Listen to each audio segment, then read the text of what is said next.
كما يتخونوا كورات خاتتلتي مليشو كم وترون عقوم استقم يزبلنا يوم مدى بحزنا مزينا لنا سناي مكتدل أبزان نبر العالم استفلا لي كبرن بهلن زونن حبرة سبيزلو أبزخاد خيدوخا بهلون كبرون أي رسانيو مساب عروم كابسا ما يزورد حبرة سب ألو تبلناكم سي تأمنو دو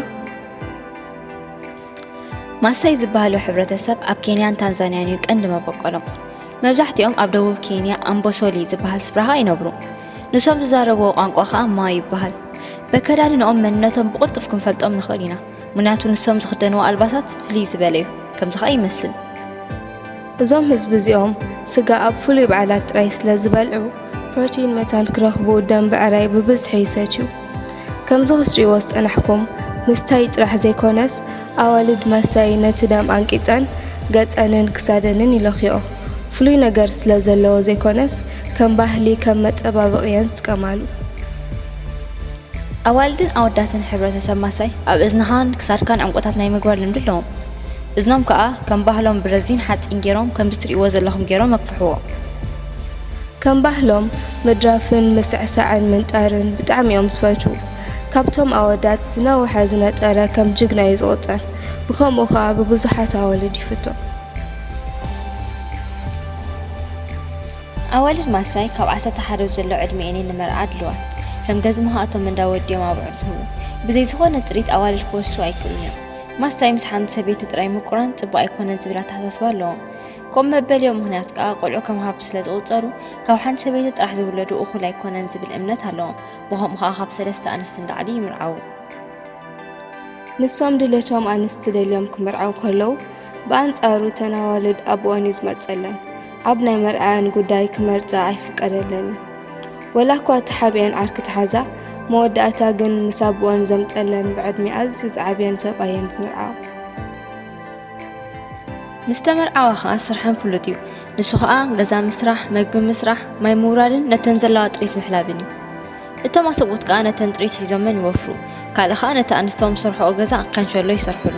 ገዛ ማሳይ ነዚ ይመስል ከምዚ ክንብሎ ፀናሕና ኣቆልዑት ከም ሃብቲ እዮም ዝቑፀሩ ማዕሪኦም ከዓ ኣብዑር ከም ሃብቲ እዮም ዝቑፀሩ ኣብቲ ሕብረተሰብ ብዕራይን ቆልዓን ክልቲኡ ሃብቲ እዩ ብዕራይ ማዕሪ ቆልዓ ዝኸበረሉ ግን ህዝቢ ማሳይ ኣብዑር ሒዝና ካብ ሰማይና ወሪድና ዝብል እምነት ስለ ዘለዎ እዩ መዓስ ጥራሕ ኣብ ብዘሎ ዓለም ዘለዎ ኣብዑር ናቶም ከም ዝኾኑ እዮም ዝኣምኑ ኣወዳት ማሳይ ንመርዓ ድልዋት እዮም ክበሃሉ ተኾይኖም ኣንበሳ ቀቲሎም ክምለሱ ኣለዎም እቶም ኣንበሳ ድማ ዝጠመዩ ወይ ዝኣረጉ ዘይኮኑስ ምስ ሓይሎም ዘለዉ ኣናብስ ክኾኑ ኣለዎም ኣብዚ ከነስተውዕሎ ግን ኣንስተይቲ ኣንበሳ ማለት ዋዕሮ ኣይቀትሉን እዮም ምክንያቱ ንሳተን እየን ዝወልዳ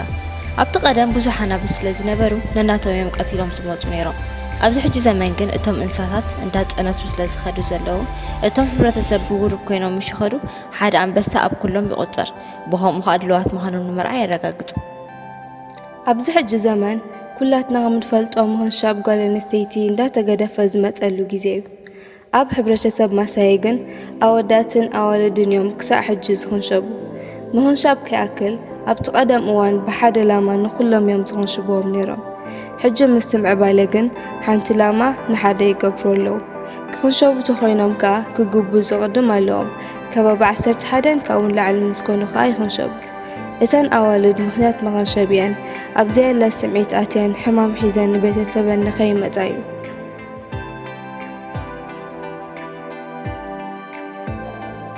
እዚ ምኽንሻብ ልምዲ ስለ ዝኾነ ከዓ ዘይተኸንሸበት ጓል ኩሎም የላግፁላ ብዓብኡ ከዓ ዝኾነ ሰብኣይ እንኳይ ክምርዓዋ ምስ ኣብን ክድቅስ ኣይክእልን እዩ ብዙሓት ኪላታት ናብኦም ብምኻድ ሳዕበይን ምኽንሻብ ጓል ኣንስተይቲ እኳ ተማዓድዎም እዞም ህዝቢ ግን ባህሎም ክዕቅቡ ስለ ዝደልዩ ነዚ ምኽሪ ይነፅግዎ እዮም ኣብ ሕብረተሰብ ማሳይ ሓደ ሰብ ምስ ዝመውት ኣይቀብርዎን እዮም ደም ወይ ከዓ ቅብኣት ለኽዮም ኣብ ጫካ ብኣዕዋፍ ክብልዑ ይገድፍዎም ምክንያት ዘይመቕበሪኦም ከዓ ሰብ ምስ ሞተ እቲ ኣካላቱ ነቲ ሓመድ ፅቡቕ ኣይኮነን ኢሎም ስለ ዝሓስቡ እዩ ካልእ ከዓ ድሕሪ ሞት ዘሎ ሂወት ስለ ዝኣምንሉ እዮም ስለዚ ነቶም ሓለፍቲ ወይ ከዓ ካብኦም ልዕል ዝበሉ ጥራሕ እዮም ዝቐብሩ ምስ ግዜ እዞም ህዝቢ ማሳይ ስራሕ ከናድዩ ናብ ከተማ ክመፁ ምስ ጀመሩ ባህሎም ቀስ ብቐስ ብናይ ከተማ እንዳተቐይረ ይመፅእ ኣሎ ቱሪስት ዓለምና ኬንያ መፅኦም ሕብረተሰብ ማሳይ ከይረኣዩ ኣይምለሱን እዮም እዚ ከዓ እዞም ህዝቢ ማዕረ ክንደይ ፍሉይ ዓይነት ባህሊ ከም ዘለዎም የረዳእና። ፍትዋት ተኸታተልቲ መደብ ሜለሾው ልሎም ዓንቲ ሒዝናዮ ዝመፃና ነዚ ክትሰምዖ ዝፀናሕኩም ይመስል። ዝኾነ ርእቶ ወይ ሕቶ ወይ ሒዝናልኩም ክንመጽእ ትደልይዎ መደብ ኣብ ታሕቲ ኣብ ኮመንት ክትገድፉልና ንላቦ። እዛ ቪድዮ ተፈቲኹማ ላይክ፣ ሰብስክራይብ፣ ኮመንት and share